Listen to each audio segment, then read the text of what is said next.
Hi friends, എല്ലാവർക്കും നമസ്കാരം. ഞാനിന്ന് വന്നിട്ടുള്ളത് ഒരു ചെമ്പല്ലി മീൻ ഫ്രൈയുമായിട്ടാണ്. എന്നാൽ അതെങ്ങനെയാണ് ഉണ്ടാക്കുന്നതെന്ന് നമുക്ക് നോക്കാം. ഇന്ന് ഫ്രൈ ചെയ്യാനായി 4-5 ചെമ്പല്ലി കഷ്ണം കിട്ടിയിട്ടുണ്ട്. അത് ഞാൻ നല്ലതുപോലെ ഉപ്പും മഞ്ഞളും ഇട്ട വെള്ളത്തിൽ കഴുകിയെടുത്തത് കൊണ്ടാണ് ഇതേപോലെയുടെ കളർ വന്നത്. ഇതിനി ഒരു അരപ്പ് തയ്യാറാക്കണം.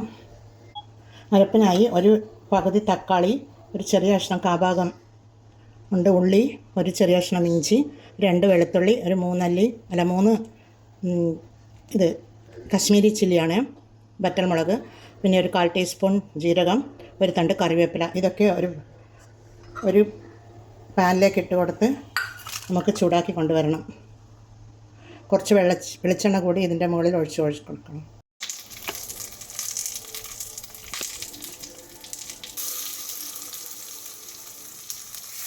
ഇതിവിടെ ഫ്രൈ ആയി വന്നിട്ടുണ്ട്.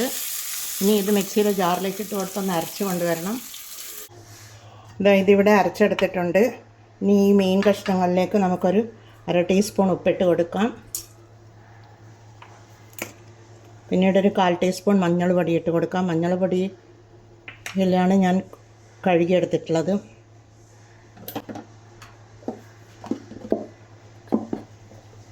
അതുപോലെ 1 ടീസ്പൂൺ മുളക് പൊടിയാണ്. കുറച്ച് പുളിവെള്ളം ഒഴിച്ച് കൊടുക്കണം. 1 ടീസ്പൂൺ പുളിവെള്ളം ഒഴിച്ച് കൊടുക്കാം.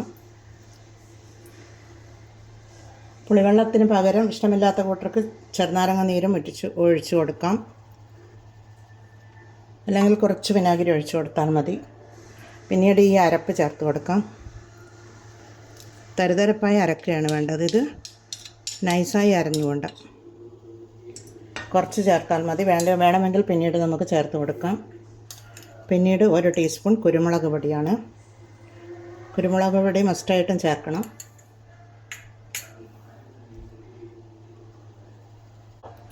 ഇതെല്ലാം കൂടി ഒന്ന് മാരിനേറ്റ് ചെയ്ത് വെക്കാം. ഒരു അരമണിക്കൂർ റെസ്റ്റ് ചെയ്യാൻ വെച്ച് കഴിഞ്ഞാൽ ഇതിൻ്റെ മസാലയൊക്കെ ഇതിൻ്റെ മേലെ പിടിച്ച് വന്നുകൊള്ളും. അപ്പോൾ നല്ല ടേസ്റ്റായിരിക്കും. മൂടിയിട്ട് മാറ്റി വെക്കാം. ഇനി നമുക്ക് ചെമ്പല്ലി പൊരിക്കാൻ തുടങ്ങാം. അതിനായി ഞാനൊരു പാൻ സ്റ്റൗമിൽ വെച്ച് കൊടുത്തിട്ടുണ്ട്. അതിൻ്റെ മുകളിൽ ഞാനൊരു വാഴയിലയാണ് വെച്ച് കൊടുക്കുന്നത്. വാഴയിലയിൽ ഇത് അരപ്പൊക്കെ നല്ലതുപോലെ പിടിച്ച് കിട്ടിയിട്ടുണ്ട്. വറ്റൽമുളക് ചേർത്തത് കൊണ്ട് തന്നെ, വറ്റൽമുളക് ഫ്രൈ ചെയ്ത് ചേർത്തത് കൊണ്ട് തന്നെ അതിന് നല്ലൊരു മണവുമുണ്ട്. എന്നാൽ ഈ കഷ്ണങ്ങൾ നമുക്കിതിലേക്ക് ഇട്ട് കൊടുക്കാം. വറ്റൽമുളക് അരച്ച് ചേർത്തത് കൊണ്ട് നല്ലൊരു ടേസ്റ്റാണ് ഇതിന് കിട്ടുക. 5 ഇതിലേക്ക് വെച്ച് കൊടുത്തിട്ടുണ്ട്. നമുക്കിത് ഓരോന്ന് ചെറിയ ഫ്ലെയിമിൽ വെച്ച് കൊടുത്ത് ഫ്രൈ ചെയ്തെടുക്കാം. ഈ അരപ്പൊക്കെ ഇതിലേക്ക് ഇങ്ങനെ ഇട്ട് കൊടുക്കാം.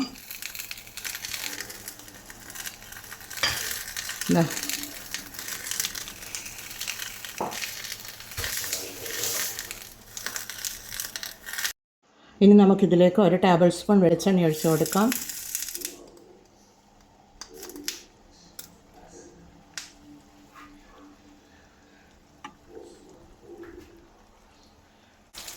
ഇതൊന്ന് നമുക്ക് മറിച്ചിട്ട് കൊടുക്കാം.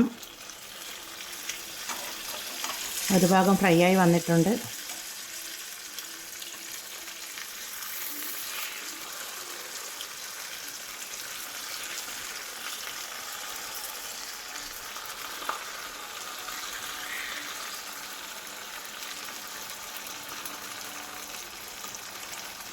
ഇത് ചെറിയ തീയിൽ വെച്ച് കൊടുത്ത് ആ ഭാഗം കൂടി ഒന്ന് ഫ്രൈ ആയി വരട്ടെ. ഈ ഭാഗം നല്ലതുപോലെ ഫ്രൈ ആയി വരുന്നുണ്ട്. ഇത് ചെറുതീയിൽ വെച്ച് കൊടുത്ത് ഒരു 10 മിനിറ്റ് വരെ ഇതേ രീതിയിൽ, ചെറിയ സിമ്മിലാണ് വെച്ച് കൊടുത്തിട്ടുള്ളത്. ഇതേ രീതിയിൽ വെച്ച് കൊടുത്ത് അത് ഫ്രൈ ചെയ്തെടുത്താലാണ് ഇതിൻ്റെ ടേസ്റ്റ് കൂടുതലുണ്ടാവുക. എന്നാൽ നമുക്ക് അതുപോലെ ചെയ്തെടുക്കാം. എല്ലാ ഭാഗവും മറിച്ചിട്ട് കൊടുക്കാം. ചെമ്പല്ലി ഇവിടെ ഫ്രൈ ആയി വന്നിട്ടുണ്ട്. നിങ്ങൾക്ക് കാണാൻ പറ്റുമല്ലോ. എന്നാൽ നമുക്കിതൊരു സർവിങ് പ്ലേറ്റിലേക്ക് മാറ്റാം. ആ ഭാഗവും കൂടി നല്ലതുപോലെ ഫ്രൈ ആയി വന്നിട്ടുണ്ട്. നമ്മുടെ ചെമ്പല്ലി ഇവിടെ നല്ലതുപോലെ ഫ്രൈ ആയി വന്നിട്ടുണ്ട്. ഇനി നമുക്ക് സർവിങ് പ്ലേറ്റിലേക്ക് മാറ്റാം. ഞാനിതാ ഇവിടെ ഒരു പ്ലേറ്റിലേക്ക് ഒരില വെച്ച് കൊടുത്തിട്ടുണ്ട്. അതിലേക്ക് നമുക്ക് ഇതിട്ട് കൊടുക്കാം.